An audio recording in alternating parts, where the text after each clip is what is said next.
India నైబర్‌హుడ్‌లో చూసుకుంటే పాకిస్తాన్ గాని, నేపాల్ గాని, బంగ్లాదేశ్ గాని, లేకపోతే శ్రీలంక గాని, ఈ కంట్రీస్ అన్నీ చైనాకి బాగా సపోర్ట్ చేస్తున్నాయి. ఇప్పుడు చైనా బీఆర్ఐ అనే ఇనిషియేటివ్ చూసుకుంటే 2013 నుండి 2049 దాకా ఏదైతే వాళ్ళు గ్లోబల్లీ బాగా ఎక్స్‌పాండ్ చేద్దాం అనుకుంటున్నారో వాళ్ళ ట్రేడ్‌ని, దానికి హంబన్ తోట అనే ఒక శ్రీలంకన్ పోర్ట్‌ని ఇచ్చేసారనమాట.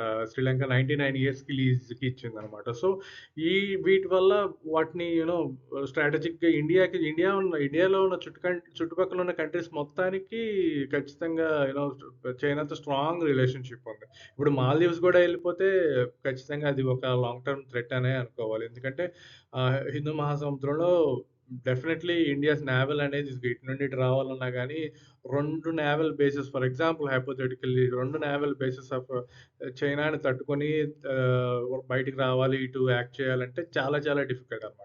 సో, దాన్ని కౌంటర్ చేయడానికి ఖచ్చితంగా మనకి మాల్దీవ్స్ అనేది కావాలి. మాల్దీవ్స్ అనేది ఒక 5,00,000 మంది పాపులేషన్ ఉన్న చాలా చిన్న దేశం.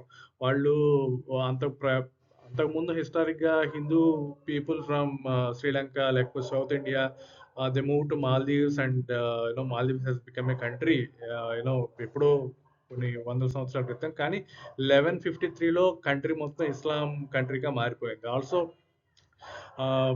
నైబరింగ్ కంట్రీస్‌లో ఇస్లామిక్ స్టేట్స్ అనేవి పెరిగిపోతా ఉంటే definitely that's a not so good sign for India in case of diplomacy అనమాట. సో, దాన్ని కూడా దృష్టిలో పెట్టుకుంటే మాల్దీవ్స్ అనేది వెరీ ఇంపార్టెంట్. సో, ఇప్పుడు మాల్దీవ్స్ పిక్చర్‌లోకెళ్తే మాల్దీవ్స్ 2 ఇయర్స్ బ్యాక్ వరకు ఎప్పుడు ఏ గవర్నమెంట్ వచ్చినా గానీ ఇండియాని బాగా సపోర్ట్ చేసేవాళ్ళు. కానీ రీసెంట్ మొజిజు ఎవరైతే ఉన్నాడో అతను వచ్చిన తర్వాత ఏమైందంటే మాల్దీవ్స్ అతని పొలిటికల్ క్యాంపెయిన్‌లోనే ఎప్పుడైతే మోడీ గారు లక్షద్వీప్ వెళ్లి అక్కడ ఇన్‌ఫ్రాస్ట్రక్చర్ డెవలప్ చేస్తాం అని చెప్పారో, which is India's part of India. So, sovereign state కాబట్టి ఇండియా ఖచ్చితంగా మనకి ఏదైతే డెసిషన్స్ ఉన్నాయో మనం ఫ్రీగా తీసుకోవచ్చు. కానీ అతను అది పొలిటికల్ క్యాంపెయిన్ లాగా యూజ్ చేసుకొని ప్రీవియస్‌లీ చైనాకి he wanted to go ahead with China అన్నమాట.